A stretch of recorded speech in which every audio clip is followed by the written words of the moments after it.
Hey, what's going on, guys? Welcome to the Suit Up Geeks podcast channel. Today, we're breaking down two trendsetters. And people are going to be like, what? Why are you breaking down Iron Man versus Toy Story? Well, guys, these are two of the most important movies in film history. One brought up the game when it comes to computer animation. Another brought up the game when it comes to every actor needs to be in a superhero movie, and that is the MCU. We are talking about Iron Man versus Toy Story, and we're going to break them down, grade them 0 to 10 in memorable moments, story, visuals, overall, and rewatchability. Before we get started, though, please be sure to subscribe to our channel. If you love the MCU, if you love Toy Story, if you love Iron Man, give this video a like. Let's start off with introductions. Joining me today is my man, AJ. You know him on Twitter at AJ_Geek5. What's up, AJ? What's going on? I'm ready. I'm ready to talk Star Wars and more Star Wars. Even though we're not talking about Star Wars and more Star Wars, we're talking about Toy Story and Iron Man. Let's go. Also, is Loretto. You know him on Twitter at Marcellus Turner. What's up, Lo? You're moving on. We're all over the place right now. Hello from sunny California, despite the accent. It's always a pleasure. It's too hot in my garage. Doors open. Nature's flying into my face. I thought I was in the wrong show for a second. I was like, oh, shoot. Is this a Star Wars show? But hey, it's Friday, y'all. TGIF. And Cheers. These are two, like you said, Dibes, monumental movies. Cheers. I am so excited to break this down. Yeah. So, guys, we're going to start off with story. Let's jump right in, and let's start off with Toy Story. Let's go bang, bang with 1995's Toy Story. Let's start off with story. I think for me, basically, it boils down to what it means to be a toy, both through some positives, some negatives. It shows that different toys have different perspectives, just like life. The themes of these films grow, which is really interesting. They become much more deep. They become much more sophisticated. I think the other major theme of the story of Toy Story for me is change and how to deal with change. I think it really depends on perspective and coming into things with a positive outlook. And for an animated movie at the time, 1995, to have this kind of like layered story, this kind of deep meaning was completely unheard of then. And on top of that, like the story weaved in some of the most amazing characters we have ever seen in an animated movie. I'm giving this a 10 out of 10 for story, for Toy Story in terms of story. Let's go to AJ. How would you grade the story of Toy Story? Yeah, I agree with you on all the themes and stuff. I really do love the themes of change and how do you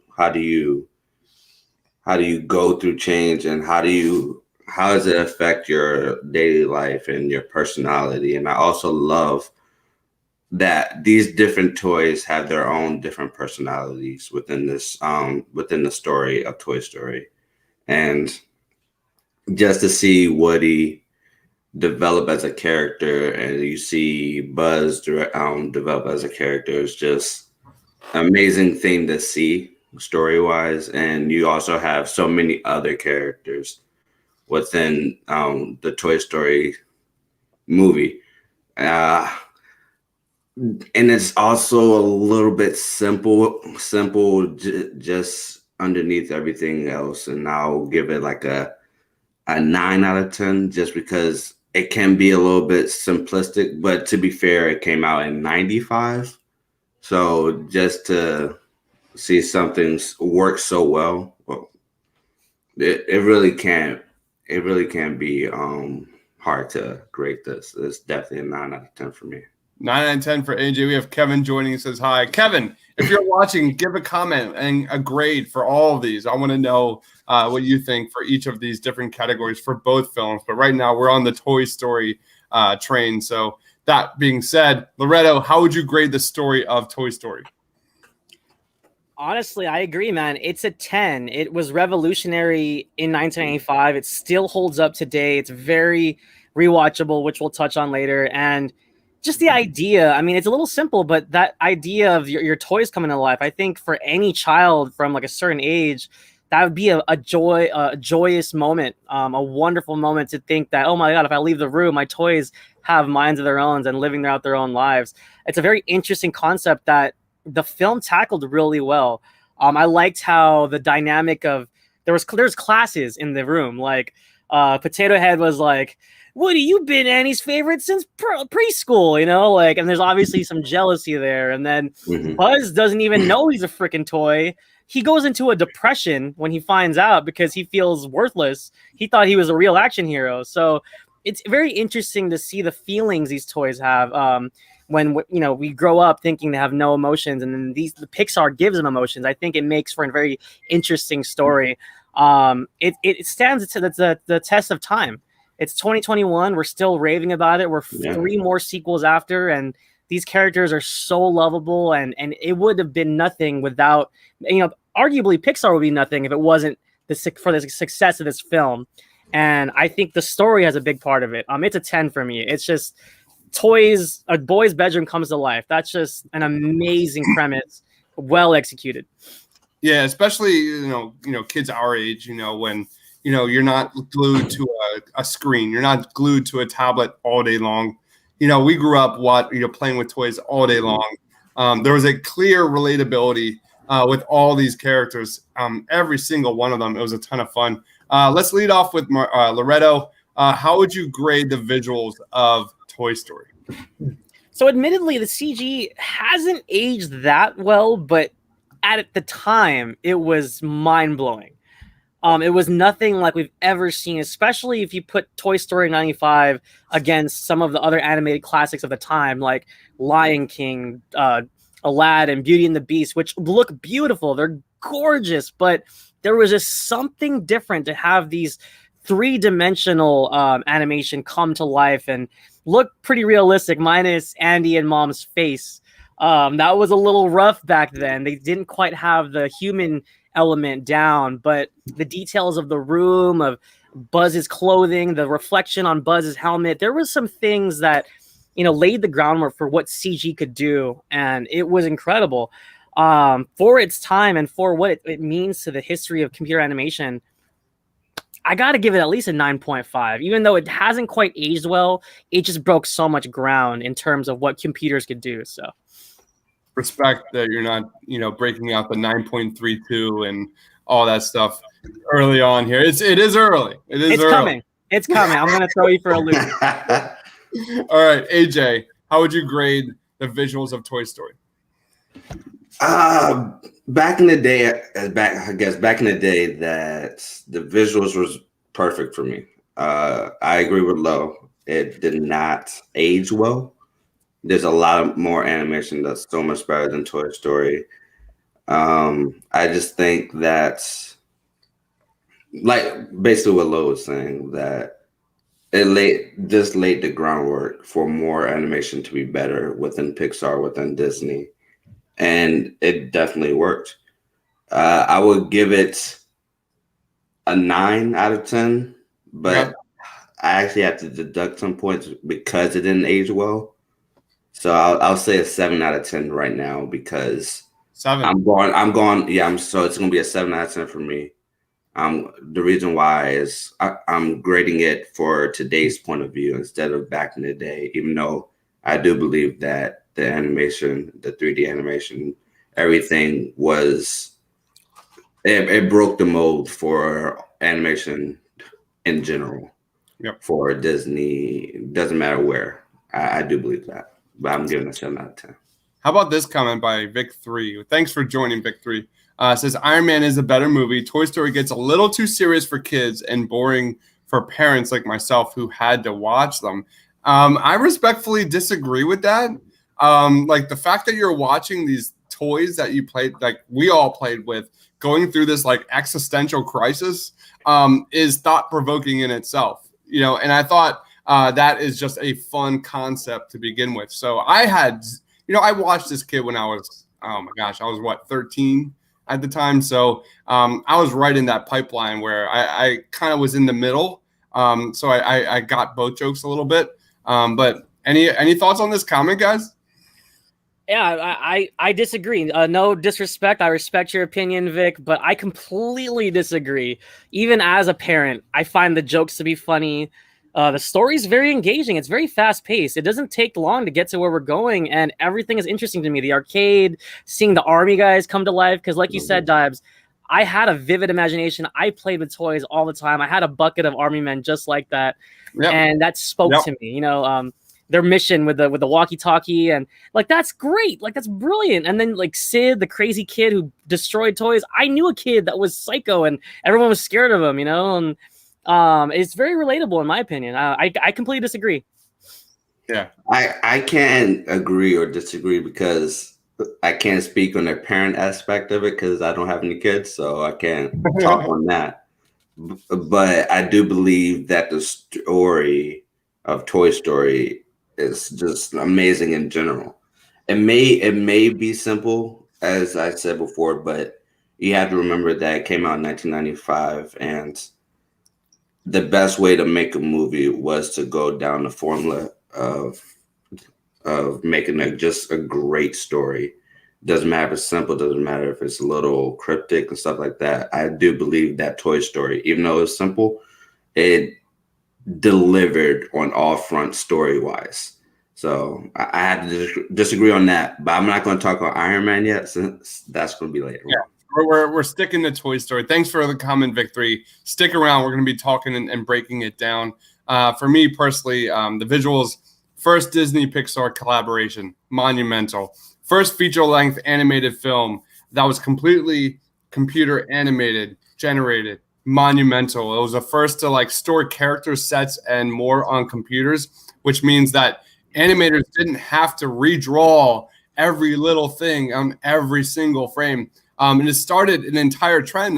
Jeffrey Katzenberg left Disney after working closely with Pixar and formed DreamWorks in 1994. DreamWorks then pumped out Shrek, then pumped out Ice Age. How do you not give this a 10 out of 10 for completely changing the game for what animated films were then and that what they're going to be down the road? I'm giving it a straight 10. Let's move on to memorable moments.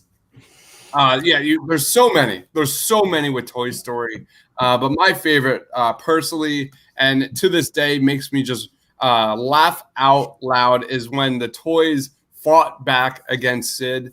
Nothing will ever, like, I remember seeing that in the theater and just laughing so hard. And like, could you imagine like Sid's response in a real life situation where like almost like borderline Chucky style, like a toy like turns his head 360 or 180 and goes and talks. It is just one of the most funny moments in an animated movie, period. So I'm going to give memorable moments for Toy Story a 9 out of 10. How about you, AJ? There's a lot. I'll go with. I just think this is one of the funniest moments when it was in near the beginning of the movie where Woody drops the 8-ball, the 8-ball, and he gets this idea to try to get Buzz stuck in between the desk and the wall and just get him lost. And that is instantly backfired. Everybody, I just love that moment. It was so funny, but at the same time, it was serious, and it was very dramatic at the same time because you get all these other characters involved, and they're like, "What did you do? Why did you do that?" And it just speaks on the mindset of Woody, and see his jealousy and what that jealousy does to a person, or in this case, a toy. So that I'll just name that one because it was funny, dramatic, all at the same time. What grade would you give it, man? I'm gonna give it a 10 out of 10. I can rewatch this all day, and just the memorable moments there's a lot of them. So, what about you, Lo? Yeah, well said, guys.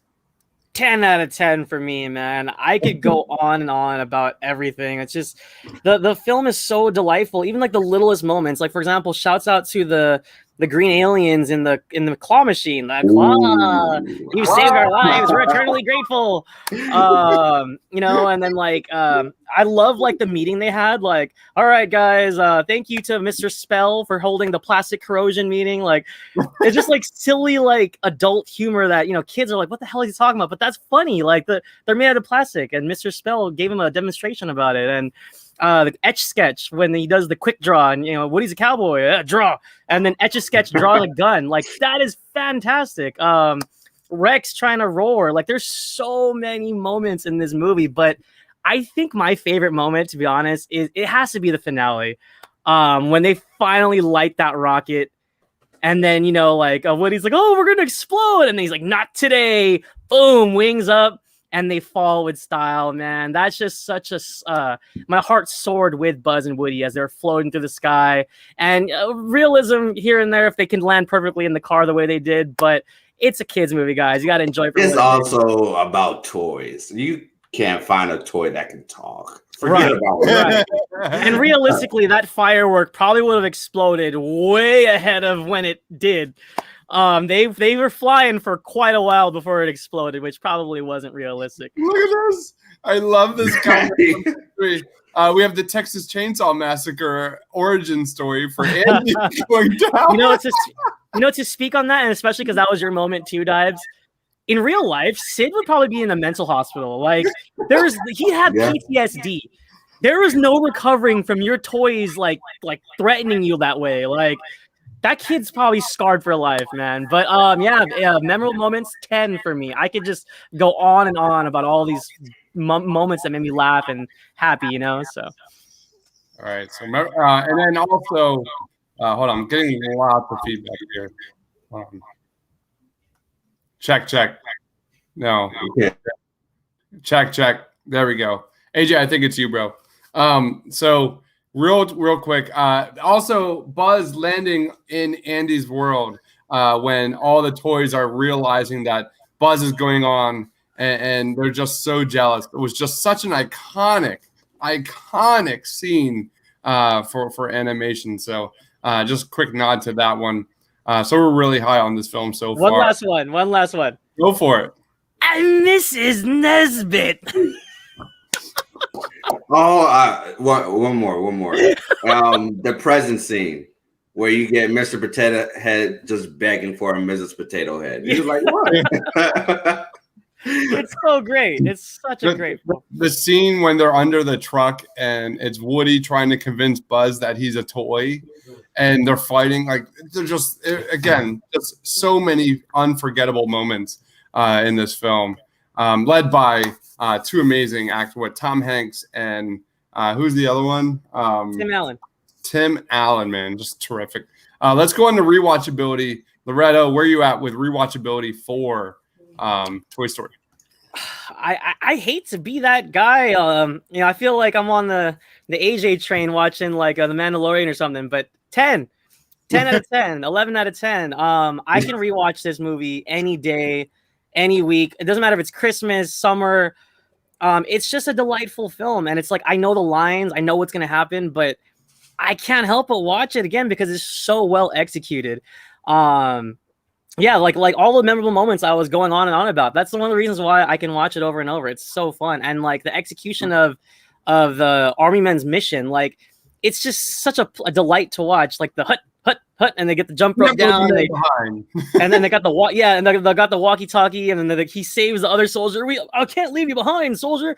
Just so great. Just so many awesome moments. And admittedly, the film series for me got better and better up until 3, but as a whole, it's such a joy to watch all of them, especially, you know, falling in love with these characters and just seeing them grow.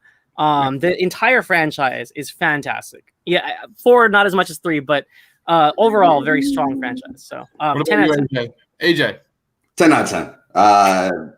Basically 80% of Pixar is a 10 out of 10 from rewatchability. I will rewatch Toy Story all the time. I will rewatch Toy Story 2, 3, and even 4. I love 4 a lot. Sue me. So it's a 10 out of 10. I just love everything all the hope that Toy Story brings you, all the love, and just It's a feel good movie. At the same time, it does a lot for children. It does a lot even for parents, adults. Doesn't matter. I feel like this is probably one of the most important movies of all time, and it definitely should be watched by any generation. Yep. 10 out of 10 for me. I'm going to go a 9. For you guys touched on all the points for the simple fact that I like Toy Story 2 more, and I would probably grade Toy Story 3 higher. So we were all like praising this film. So why are we adding Iron Man into this? We're literally talking about it right now. We're talking about some of the most amazing character arcs, character development, heartfelt stories in film history. The journey of Woody and Buzz and their friendship, the journey of Tony and Steve and their friendship. That's why we're doing this. So I'm going to go a 9 for me. Let's go to overall grade. Loretto, how would you grade overall Toy Story? 1,000 out of 10, 100 out of 10, 10 out of 10. I love it. Like I said, I love this franchise so much, and it did so much with so little. Like every single character had value. Slinky, R.I.P. Jim Varney, who people remember as Ernest. Don Rickles as Potato Head. Like, what you looking at, you hockey puck? Like, oh my God, like Rex. What's his name? He was in The Princess Bride. Like, inconceivable. And it's just there's so many great actors and so many great that kind of rejection. I'm going for intimidating, but I just don't feel it, right? There's so many things I love about Toy Story. It's endlessly rewatchable, endlessly quotable. Like I quote Toy Story on the daily. Like I don't know what that says about me, but I think that's a testament to what this film is. It's a 10 out of 10 for me. It's like you said, Dibes. It's one of the most important films in film history, for sure. AJ, I'm gonna give it an 8 out of 10. Yeah, I'm gonna give it like an 8.5 out of 10. Like I said before, the animation is a bit dated. The story is great, but it's still simple at the same time. So I'm gonna give it an 8 out of 10. 8.5 out of 10. Sorry, 8.5 out of 10. All right, 8.5 out of 10. I'm gonna go just 9.5. I gotta give a nod to the soundtrack of Toy Story, which to this day I still listen to. How many years? 95? It is now 2021, and I still listen to that original soundtrack, which is hands down one of the best of all time for an animated movie. 9.5 for me in terms of jokes per minute, build a world building and introducing this, a film that's made for adults and kids alike. It just didn't happen. Like it just did not happen at the time. And I just remember just being completely in love with it when I was a kid growing up. So 9.5 for me, which means we have wrapped it up. And that means we are moving on to Iron Man, the first in 2008. Let's go on to story. Lead us off, Loretto. So it's pretty basic in terms of an origin story. I mean, it deviates a little bit from how it happened in the comics, but I think it made a lot of sense for where the world was when Iron Man premiered, which was 2008, not too far away from September 11th. So the terrorism aspect and the skirmishes in the Middle East were very relevant. And I'll say the first 20 to 40 minutes of Iron Man is really intense when he gets captured and they send out the video that we have Tony Stark. And it was very relevant with the time because, we had the scares with Al-Qaeda and the war in Iraq happening at around that time. So it was very relevant in terms of it's a very American story, I would say. And like any origin story, it's always nice to see someone kind of rise up from the bottom. And, he went from being an egotistical, selfish, admittedly millionaire, but he decided to do more with his gifts. Shouts out to, what's his name? Dr. Yusuf, if I'm not mistaken. Yeah. Who kind of showed him the way, like, you have talents and gifts, use them, don't waste them. I love that quote in the cave. So story-wise, to be honest, it's a little bit weaker in terms of like the overall story of the Marvel Cinematic Universe, even though that, if it wasn't for the success of Iron Man, we wouldn't have an MCU. But I think the story was not as strong as some of the other films that came after it. So I'll give it an 8 for the story. AJ.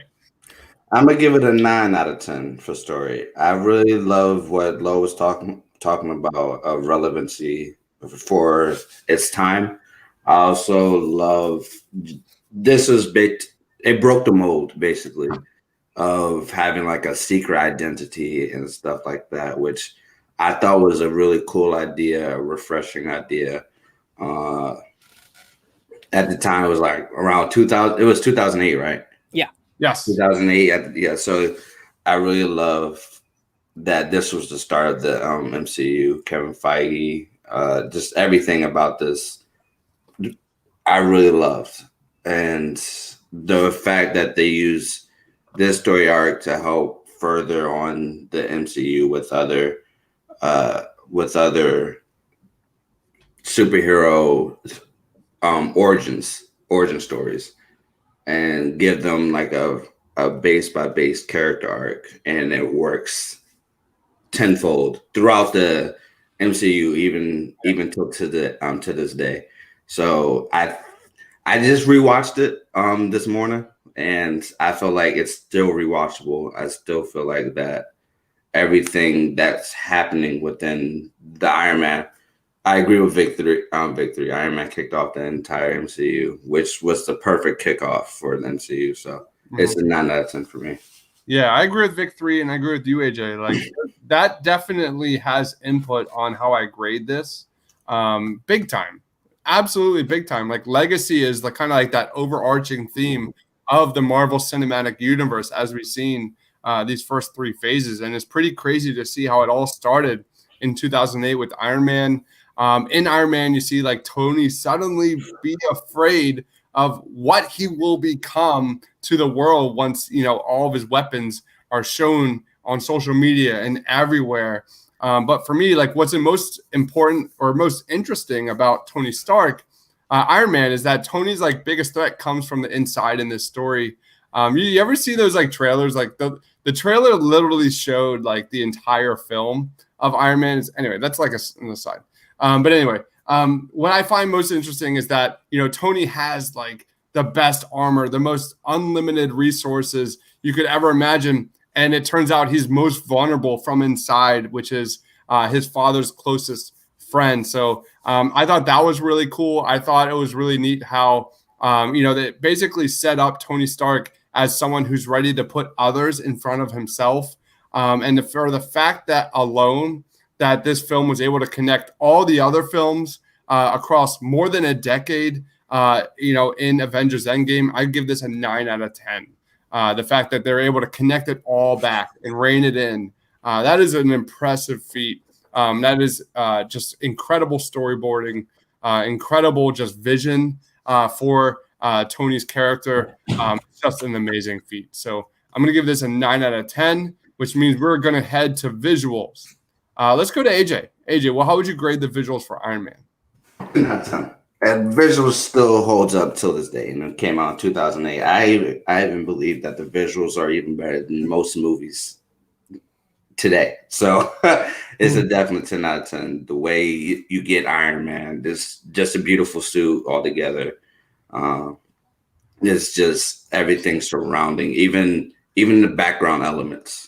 Where you see Iron Man flying and just everything is still beautiful. And the fact that I just believe that 2008 Iron Man was ahead of its time visually. And this is proof because it still holds up to this day and it's still better than most movies to this day. 10 out of 10 for me. Jon Favreau, baby. Jon Favreau. Loretta, you're up, bro. Visuals. Yeah, I'll give it a 9.7. It edges Toy Story 95 by just a tad. Obviously, it looks better than a film from 1995, but slight issues with the. You're muted. You're muted. Did we lose you? You're muted, man. No. Hey, hello, testing. Am I back? Yeah. All right. Jesus, where did I get cut off? That it's a little bit above Toy Story. Yeah, a little bit above Toy Story. Jeez. So yeah, it's a touch above Toy Story. Some of the low light CG I wasn't fond of, especially towards the final act where they're fighting during the night and they got Ironmonger versus Iron Man. But regardless of that, Tony's first flight, Tony's holographic interfaces, building the suit, like it was just gorgeously shot. The cinematography is beautiful. Like there was a lot of practical effects, especially in the beginning with Mark 1. But once we get into Mark 3, Mark 4, it's just gorgeous. And Transformers did precede this film by a year, but regardless, they nailed the look of the suit. I think when you read the comic and then visualize what you will see, they nailed it. It was just perfect. Like the way the suit comes together on his back, and then like Jarvis is putting on his arms and legs. It was just brilliant. And the helmet, when it finally comes down, I'm ready to go. Like, it's Iron Man, baby. So 9.7 grand score, just a little bit over Toy Story 95. 9.7. What was that, AJ? I said I even think that the Iron Man suits within all of the Iron Mans look better than the comics. Wow. Yeah, you guys nailed it. It was nominated for Best Visual Effects back in 2008. But I'm going to talk about the music because it's where we kind of talk about music in this area. And I'm a film score nerd, and I gotta throw this out there. But I really enjoyed the soundtrack here by Ramin Djawadi, who I thought did a really good job in the movie, making Tony Stark kind of a rock star more than this superhero.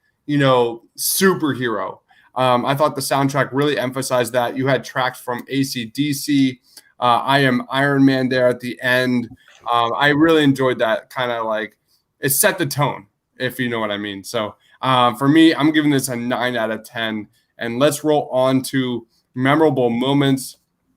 I'll lead us off. I'm going to give it a 9 out of 10. Everyone's going to remember the confession scene. It was hands down one of the most adrenaline-filled cinema experiences I've ever had in my life.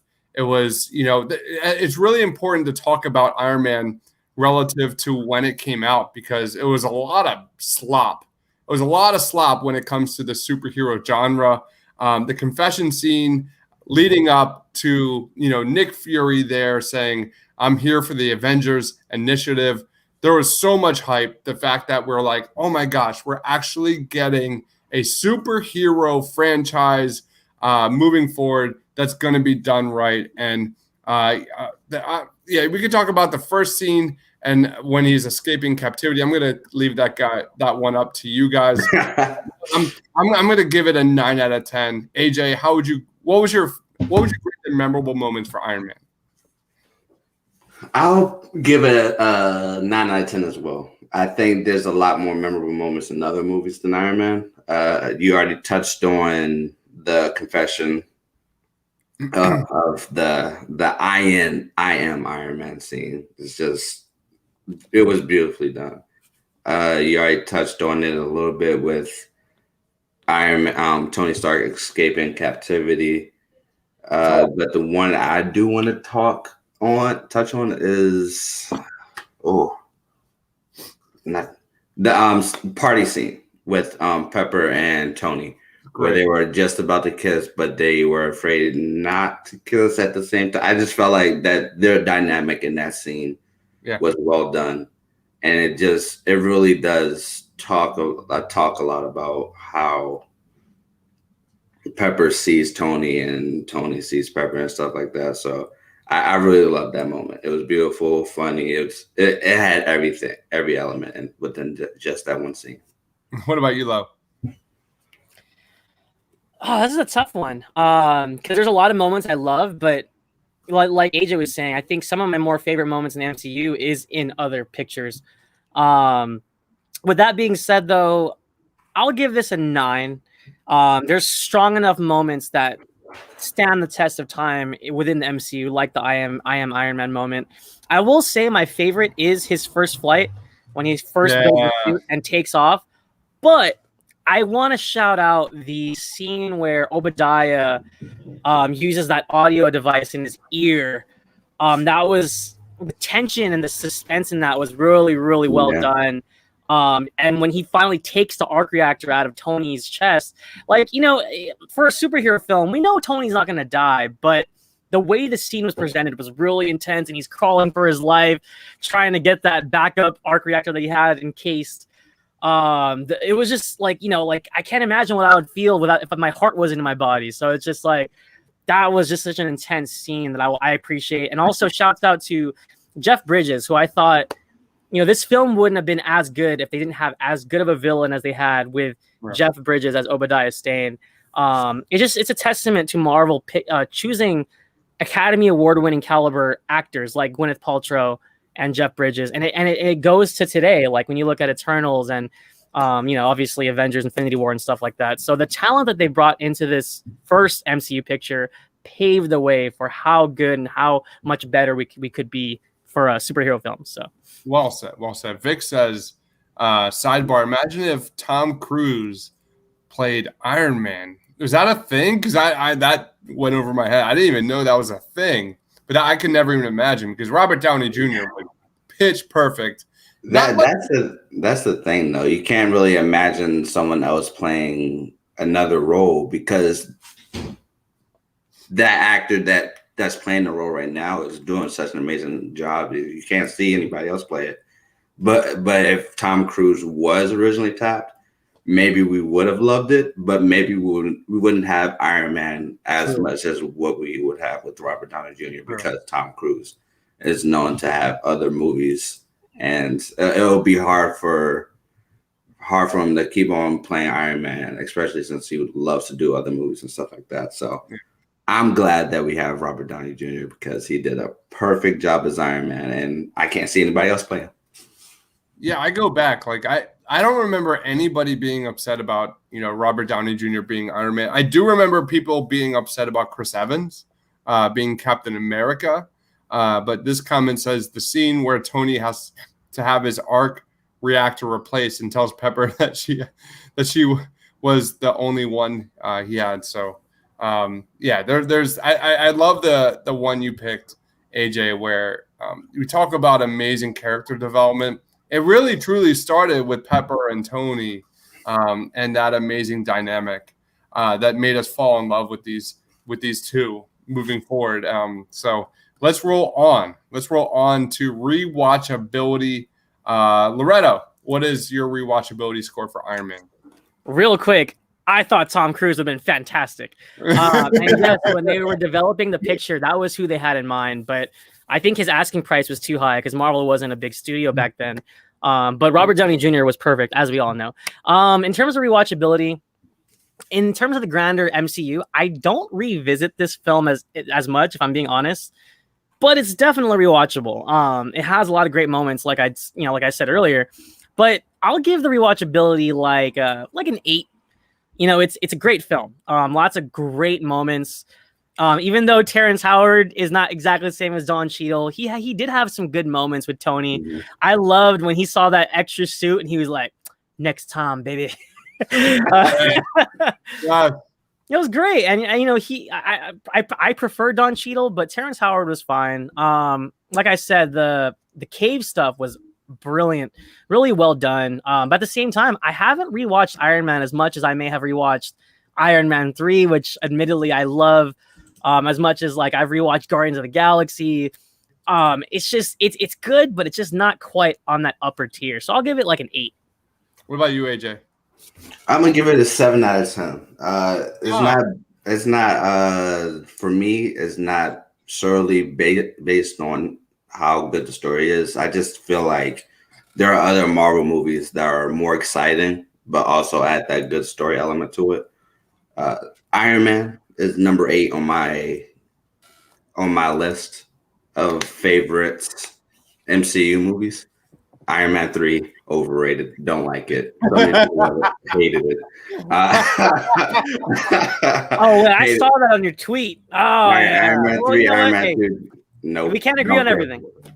But yeah, I'll give Iron Man a 7 out of 10. I really do love rewatching all of the MCU movies as a whole. I'm actually about to do a marathon for the MCU again. and I'm going to add Loki, WandaVision, all that to that marathon just to get ready for Hawkeye, because that's my most anticipated show of all time right now is Hawkeye. So Vic is very upset about the 7 rating. 7 out of 10 is not a bad score. compared to like Captain America, Winter Soldier, compared to Homecoming, compared to Guardians of the Galaxy, I prefer those movies over Iron Man to rewatch. So, there's no question. I don't think 7 out of 10 is bad. I thought I was high.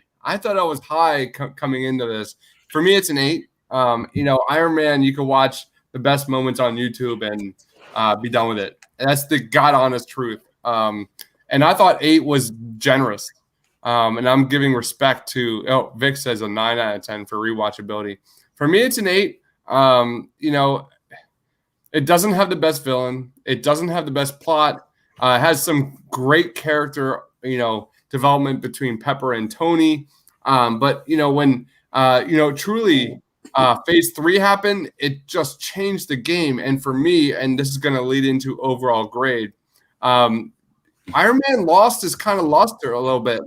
Iron Man for me actually dropped as the MCU has aged. So for me, I'm giving it an 8. And for overall grade, I'm going to give it a 7.5. This is definitely like one of those, like, not a mid-tier MCU movie, but it's kind of like in that same respect as Toy Story, where I give it so much respect because it changed the game, but it's still not up to the par of some of these other amazing movies like Toy Story 2 or like Guardians of the Galaxy or like Homecoming or Winter Soldier. So for me, I'm giving it a 7.5 overall grade. AJ, how would you grade overall Iron Man? 8 out of 10. I'm in disagreement. I really love the plot of Iron Man. I love the things in Iron Man. I just love a lot of things about Iron Man. It's like I said before, on the entire ranking of the MCU, it is number 8. Out of how many do we have right now? 27, I think. Around 27. So that's still pretty good, especially like you said, a lot of these movies just keep going up and up in my rating because they're becoming even better than previous MCU movies. And the fact that Iron Man is still number 8 and it's the first MCU movie that we've gotten is a huge testament of how much I like Iron Man. Totally fair. What about you, Loretto? Hey, I agree, AJ. Iron Man's in my top 10 as well. If I remember correctly, I think it's at 8 or 7. But as obviously it's not standalone, but as a film by itself, not looking at the other MCU, it's a good film. It's a very well-told story, well-directed by Jon Favreau, great actors. And even though I don't rewatch it as often as I do the other MCU pictures, it's a great movie with great moments. Like I said, the scene in the cave with Yusuf and Tony Stark was a very heartfelt moment, one of my favorite moments in the MCU period. But admittedly, I don't revisit it as much. So I think because the rewatchability factor is low, I'll bring it down to like a 8.7. It's not quite 9 territory, but it's one of the better films in MCU. It's a complete film, and I adore it. I think it established a lot of what we love today, especially in terms of origins, especially in terms of, going back and revisiting the I Am Iron Man moment, seeing Pepper as rescue. Like in 2008, who would have thought we would see Pepper in a freaking suit, side by side with Tony in a nano suit?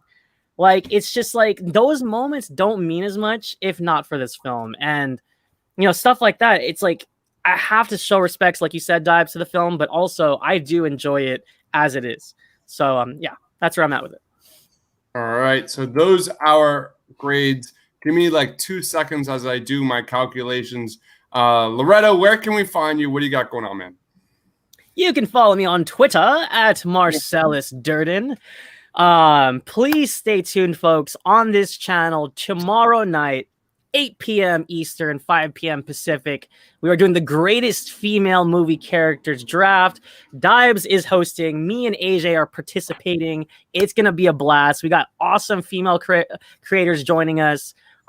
Head to head, just picking female characters in a snake style, fantasy football style. I believe it's 10 teams, right? Yep. 10 teams, 6 rounds. It's going to be many. I'm hosting the post show afterwards, kind of break it down, kind of pick the thoughts of our creators of why they chose who they chose and, how it played out for their teams. It's going to be a lot of fun. We'll post the teams on Twitter so you guys can vote for the best teams, and it's going to be tournament style to see who picked the best. AJ, man, how excited are you for tomorrow? And what else you got going on, man? So excited. I'm actually going to prepare my list after I watch Snake Eyes tonight at like 7:15. So I'm really excited. I do want to give one name, but I don't want to at the same time. Nope, I'm gonna keep it as a surprise. But I'm excited. I'm excited for tomorrow. So. You know what really throws a wrench in this, AJ, is the fact that we can do animation.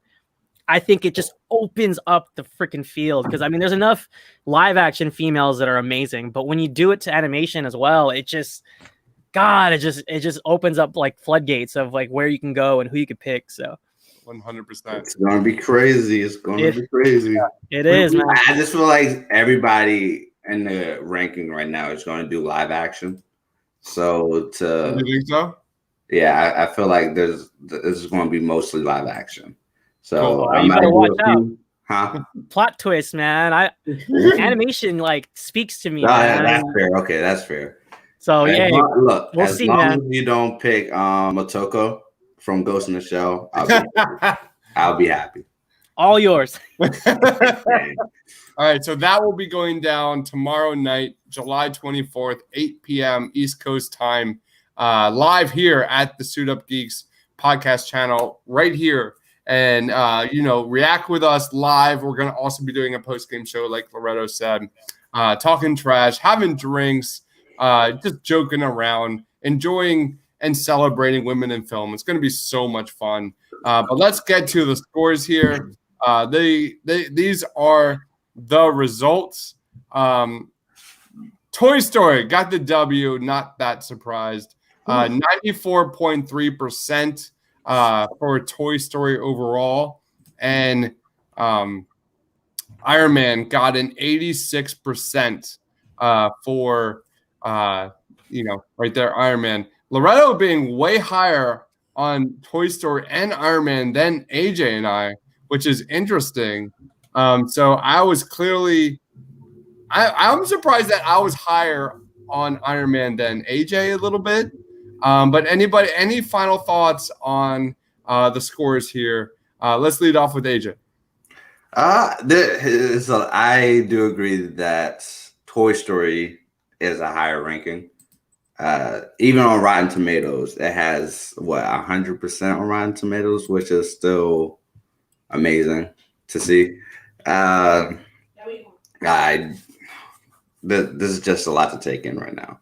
I love Toy Story. I love Iron Man, but they're so different. But at the same time, they're both the same in terms of like creating a specific universe around their specific franchise. So you have so many movies on Toy Story that even people thought that was going to end, but it's still going. You have Iron Man that just kicked off an amazing universe for us. So I agree with the score. So. What about you, Love? Apparently, I love Toy Story. I'm actually surprised how much lower you guys were on Iron Man, but yeah, it makes sense to me. I actually agree. I think Toy Story is the better film. With that being said, though, the weight of what Iron Man has done, I don't think that's properly weighted in the score. So if we're talking film versus film, Toy Story will win. But in terms of like what Iron Man means to like the MCU, that's a whole different conversation, I think. Obviously the Toy Story franchise is not as big as the MCU, but yeah, this was a great debate. I think it was an interesting thought. for, like you said, these two trend-setting films that, you know, in film history, they've really set a precedent for what films could do. These kind of films can do today. So, and I will. Can I play devil's advocate with you, Loretto, just for a second? Sure. Yeah, sure. You said we're not taking into account how important Iron Man has been with film. Did you know that it was Toy Story that got the ball rolling for the Academy Awards to have a feature animated film category? Are we going to have a superhero category anytime soon? I don't think so. So just to throw that back at you. Any thoughts on that? Hey, point well made. Point well made. But you know, in terms of computer CGI, you know, I think Toy Story, in a way, kind of paved the way for something like Iron Man. I mean, the progression of what computers could do back then. I mean, what was that? Windows 95? How the hell are they designing all those anime, you know, the characters? So, you know, like you said, Iron Man got nominated for Academy Award for visual effects, and I think Toy Story arguably paved the way, man. So I have no arguments there, man. I agree. All right, let's wrap this up. Make sure you follow my man Loretto on Twitter at Marcellus Durden. He is AJ. Follow him on Twitter at AJ_Geek5s. Follow us on Twitter at the Suit Up Geeks on Twitter. Tomorrow night, I'm going to say this again. Tomorrow night, July 24th, 8 p.m., we will go live with our female movie character draft and a post-game show. It's going to be a ton of fun. If you love film, join us. Just join us and have just a blast. So thank you, everybody, for watching. From Loretto, for AJ, for myself, stay awesome.